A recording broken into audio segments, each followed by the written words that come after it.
Anak-anak, kita sekarang memasuki bab kedua, yaitu mengenai memahami dan mencipta cerita fantasi.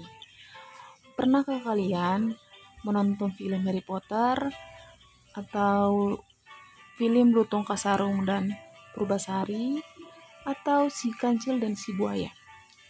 Jadi, apakah itu cerita fantasi? Jadi, teks cerita fantasi adalah cerita fiksi yang bergenre fantasi atau dunia imajinatif yang diciptakan penulis. Adapun ciri-ciri cerita fantasi yaitu bisa kita lihat pada halaman 50 pada buku pegangan kita kelas 7 Bahasa Indonesia. Yaitu ada 6. 1. Ada keajaiban atau sesuatu yang aneh dan misterius. Maksudnya di sini cerita mengungkapkan hal supranatural atau kemisteriusan, kegaiban yang tidak ditemui dalam dunia nyata. Pada cerita fantasi, hal yang tidak mungkin dijadikan biasa. Tokoh dan latar diciptakan penulis, tidak ada di dunia nyata atau modifikasi dunia nyata. Yang kedua, ide cerita terbuka.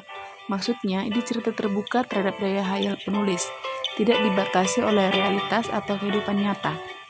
Ide cerita terkadang bersifat sederhana tapi mampu menitipkan pesan yang menarik. Tema cerita fantasi adalah magic, supernatural, atau futuristik. Yang ketiga, latar bisa menembus ruang dan waktu. Maksudnya, peristiwa yang dialami tokoh terjadi pada dua latar, yaitu latar yang masih ada dalam kehidupan sehari-hari dan latar yang tidak ada pada masa kehidupan sehari-hari. Alur dan latar cerita fantasi memiliki kekhasan.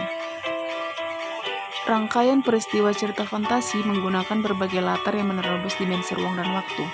Yang keempat, ada tokoh yang tidak biasa atau unik. Maksudnya, tokoh dalam cerita fantasi bisa diberi watak dan ciri yang unik yang tidak ada dalam kehidupan sehari-hari.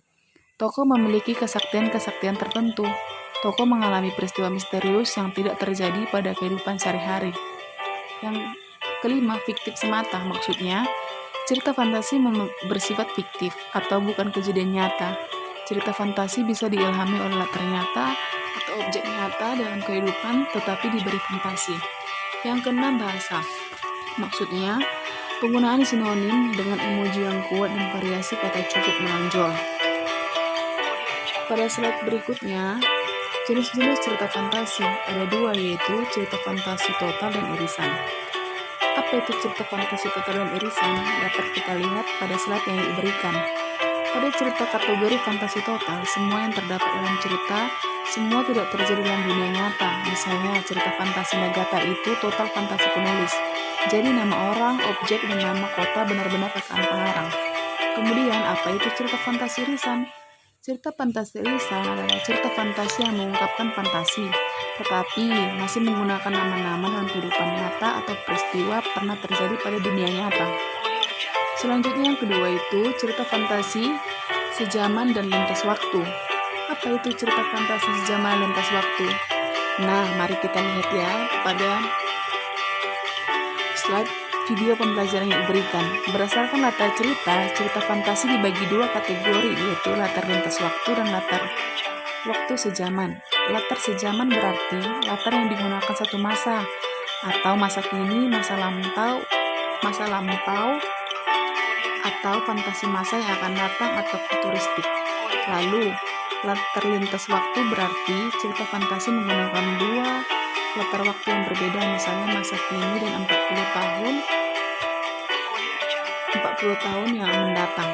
Kemudian pada slide selanjutnya, ciri umum teks narasi. Nah, mari kita baca ya. Narasi merupakan cerita fiksi yang berisi perkembangan kejadian atau peristiwa. Rangkaian peristiwa dalam cerita disebut alur. Rangkaian peristiwa dalam cerita digerakkan dengan hukum sebab akibat. Cerita berkembang dari tahap pengenalan, seperti apa, siapa, dan di mana kejadian terjadi. Kemudian timbulnya pertentangan dan penyelesaian atau akhir cerita. Rangkaian cerita ini disebut alur. Tokoh dan watak tokoh merupakan unsur cerita yang mengalami rangkaian peristiwa. Narasi memiliki tema atau ide dasar cerita yang menjadi pusat pengembangan cerita. Amanat merupakan unsur cerita yang menjadi pesan pengarang melalui ceritanya. Amanat biasanya berkaitan dengan nilai-nilai kehidupan yang disimpulkan dari isi cerita. Pada slide selanjutnya, mengenai menceritakan kembali cerita fantasi yang dibaca atau didengar, dapat dilakukan dengan 1. Menentukan tokoh, latar, dan urutan peristiwa. Cara menentukan tokoh. Adanya tokoh menjadi salah satu hal penting dalam teks narasi. Terdapat 3 tokoh dilihat dari keterlibatannya, yaitu tokoh sentral, tokoh bawahan, dan tokoh alur. Kemudian menentukan latar. Latar atau setting merupakan lukisan tempat, hubungan waktu, dan lingkungan sosial tempat kejadiannya. Yang ketiga, menentukan urutan cerita.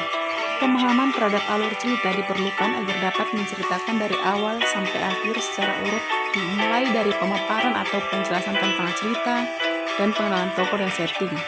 Kemudian pengenalan masalah atau pada saat tokoh memasuki konflik. Kemudian menceritakan kembali secara berantai isi teks. Adapun teks cerita berantai dapat diterapkan dengan langkah-langkah berikut. 1. Membaca keseluruhan isi teks. 2. Menulis ide pokok setiap teks. Dan yang ketiga, menyusun kalimat baru dalam lembar berbeda. Materi selanjutnya menelaah struktur dan bahasa cerita fantasi. 1. Menelaah struktur cerita fantasi. Cerita fantasi umumnya memiliki struktur sebagai berikut. 1. Orientasi. Apakah itu orientasi? Di bagian ini penulis mengenalkan latar tokoh yang terdapat dalam cerita. Dalam kata lain, di bagian orientasi, pembaca sudah menemukan jawaban siapa, di mana, dan kapan suatu cerita terjadi. Kemudian, struktur kedua, komplikasi. Di bagian ini, penulis menghadirkan konflik atau permasalahan yang menjadi inti cerita. Masalah tersebut dikembangkan menjadi alur cerita yang menarik. Bagian ini, penulis mengembangkan inti cerita dengan mengacu pada hubungan sebab akibat hingga mencapai puncak cerita. Yang ketiga itu struktur resolusi. Resolusi merupakan bagian akhir dari teks cerita fantasi. Itu berarti tidak ada lagi konflik baru tahap ini. Dengan kata lain, penulis hanya menghadirkan penyelesaian antara konflik-konflik yang ada sebagai penutup cerita. Dapat kita lihat pada bagian yang diberikan alur lengkap dari pengenalan, rangkaian kejadian, sampai di puncak atau klimaks, dan menurun lagi resolusi. Bab selanjutnya mengenai menganalisis kaidah kebahasaan teks cerita fantasi. 1. Ciri kebahasaan. Mengenai pengenalan kata ganti dan nama orang sebagai sudut pandang penceritaan seperti aku, mereka, dia, Irja, dan Doni.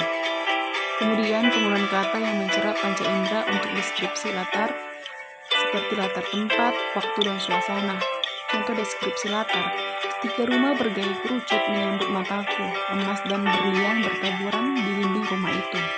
Lihat kata yang ibu garis terbalian, itu artinya deskripsi, itu maksudnya deskripsi latarnya. Kemudian menggunakan pilihan kata dengan makna kias dan makna khusus. Contohnya, alien itu berhidung mancung, dengan hidungnya yang menjulang, ia mengendus sekelilingnya. Kemudian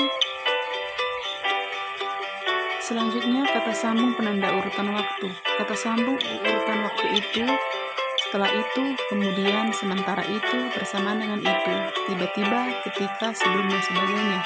Penggunaan kata sambung urutan waktu untuk menandakan datangnya tokoh lain atau perubahan latar, baik latar suasana, waktu, dan tempat. Contohnya, 1. Setelah buku terbuka, aku terseret pada masa lampau. Urutan waktunya itu setelah.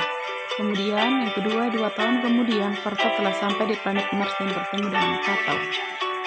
Selanjutnya, ungkapan keterkejutan. Ungkapan keterkejutan berfungsi untuk menggerakkan cerita atau memulai masalah. Contoh, tiba-tiba seorang alien yang berukuran lebih besar datang. Selanjutnya, penggunaan dialog dan kalimat langsung dalam cerita. Dan kemudian menyunting cerita dari segi bahasa. Menyunting dilakukan untuk memperbaiki dan menyempurnakan tulisan. Nah, demikian materi kita mengenai bab 2, yaitu memahami dan menciptakan cerita fantasi. Cukup sekian materi di bab 2. Terima kasih.